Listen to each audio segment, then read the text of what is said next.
আজকে আমাদের পুকুরে মাছ কাটার জন্য সব মাছগুলা নিয়ে এসে বসে পড়লাম।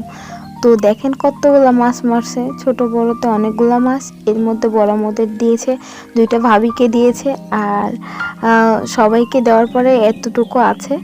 তো আমি নিয়ে কাটি করার জন্য বসে পড়লাম, কারণ আম্মু খুব ব্যস্ত। আম্মু আপু খুব ব্যস্ত, কাজ করছে বাসাতে, আরও কাজ। আর আমরা রাজশাহীতে চলে যাব, এই জন্য আম্মু খুব তাড়াহুড়া করে কাজ করছে, যে তাড়াতাড়ি কাজগুলো শেষ করতে হবে, আর ফ্রাইডের মধ্যেই কাজ শেষ করতে হবে।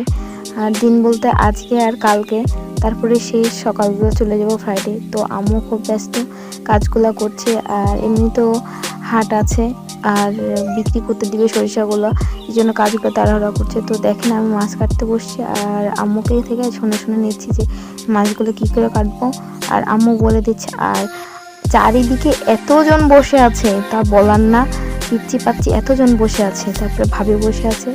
আর আমি 2-3টা মাছ কাটছি, কাটার পরে সবগুলো ভাবিরাই কেটে দিছে আসল কথা। আর আমি এগুলো কাটলাম, আর এতগুলো মাছ কাটাটা আমার ধৈর্য নয় ভাই, আমি এতগুলো মাছ কাটতে পারবো না। তারপরে অনেকগুলো কেটে ফেলছি, আর ছোটো মাছে তো আমি হাতই দিইনি যে কেমন হবে কাটতে। তো আমার মাছ কাটাগুলো কেমন হয়েছে সবাই বলেন তো।